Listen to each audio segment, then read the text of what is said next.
మన పురాణములు. Radio city మన పురాణములు అంటే మన కథలు. ఎన్నో వేల సంవత్సరాలు పార్వతీదేవి పరమేశ్వరుని కోసమని చెప్పి తపస్సు చేయగా శివుడు మొత్తానికి అమ్మవారిని మాయారూపంలో అనుగ్రహించే ప్రయత్నం చేస్తారు. అసలు ఆ కథ చాలా అద్భుతంగా ఉంటుంది. వివరాల్లోనికి వెళితే తానెంతగా తప్పించినా కూడా పరమశివుడు అనుగ్రహించి సాక్షాత్కరించకపోవటం వలన పార్వతీదేవి రవ్వంత నిరాశకు గురయ్యారంట.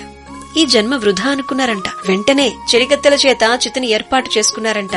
ఆత్మాహుతి చేసుకుందామని చెప్పి అగ్ని ప్రవేశం చెయ్యబోతూ ఉండగా సరిగ్గా సమయానికి వచ్చారంట మాయా బ్రాహ్మణ వేషధారి అయి సాక్షాత్తు భవుడు. అగ్నిగుండం వైపు అడుగులు వేయబోతున్నటువంటి అపర్ణ ఆ మాయా వేషంలో ఉన్నటువంటి బ్రాహ్మణుణ్ణి చూసి ఆగి ఆయనకు అర్ఘ్యపాద్యాదులిచ్చి నమస్కరించారట, సత్కరించారట. దివ్య తేజస్సుతో అలరారుతున్నారు మీరు. మీ రాకతో అడవి అంతా దేదీప్యమానంగా వెలిగిపోతుంది. మీరెవరో నేను తెలుసుకోవాలనుకుంటున్నాను అనగానే, పరోపకారమే ధ్యేయం గలవాణ్ణి, తాపసుణ్ణి, ఎప్పుడూ స్వేచ్ఛగా సంచారం చేస్తూ ఉంటాను. మరి నువ్వెవరు? నీ పుట్టుకతో ఏ వంశాన్ని పునీతం చేశావు?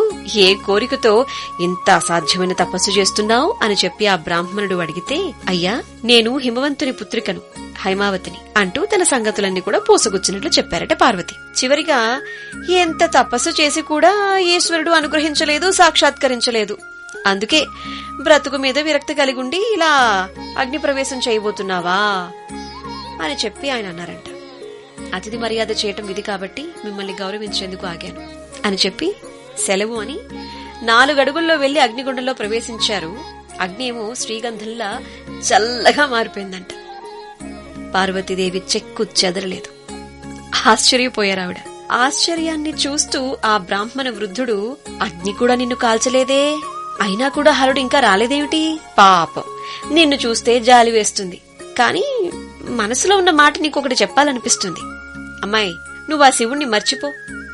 తలకు మాసినవాడా శివుడు, జడలు కట్టుకుని తిరుగుతూ ఉంటాడు జడుడు. పులితోలు, ఏనుగుతోలు ఆయన బట్టలు, పుర్రెలు, ఎముకలు, పాములు ఆయన నగలు. నిత్యం కూడా ఆ శ్మశానం వెంట తిరుగుతూ ఉంటాడు విషకంఠుడు, విరూపాక్షుడు, విధ్వంసకారుడు, ఎప్పుడు చూసినా దిగంబరుడు, నిత్య బైరాగి అయినవాడు. అలాంటి వాడిని మర్చిపోయి నిన్ను సుఖపెట్టగలిగేవాడిని ఎవరినైనా చూసుకుని పెళ్లి చేసుకోవచ్చు కదా. నా సలహా చెప్తున్నాను అని అన్నాడంట. ఆ మాటలు వింటూ పార్వతీదేవి రుసరుసలాడిపోయారంట. నువ్వెవరివో మాయా బ్రాహ్మణుల్లా ఉన్నావు.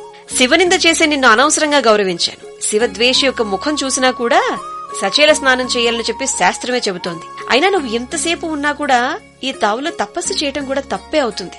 నేనిప్పుడే మరో స్థలానికి మారిపోతాను అని చెప్పేసి ఆవేశంలో అమ్మవారు వెళ్ళిపోతున్నారంట. వెంటనే బ్రాహ్మణ రూపాన్ని ఆయన వదిలి పార్వతికి తన మనోహరమైనటువంటి రూపంతో పరమశివుడు కనిపిస్తారు. ఆయన్ని చూస్తేనే అమ్మవారి ఆవేశం అంతా చప్పున చల్లారిపోయిందంట. అమ్మవారికి పైపెచ్చు బోలెడంత సిగ్గొచ్చేసిందంట.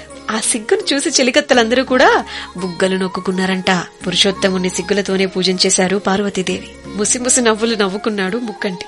అనంతరం మెల్లగా, దేవి, సర్వస్వతంత్రుని నేను, నీ ఒక్కదాని విషయంలో మాత్రం నీవాణ్ణైపోయాను. నిన్ను నా అర్ధాంగిగా స్వీకరిస్తున్నాను, సరేనా అని అన్నారంట.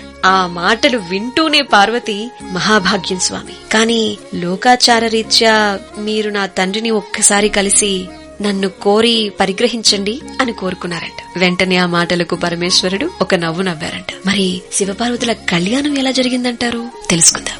రేడియో సిటీ మన పురాణములు అంటే మన కథలలో. Radio city podcast.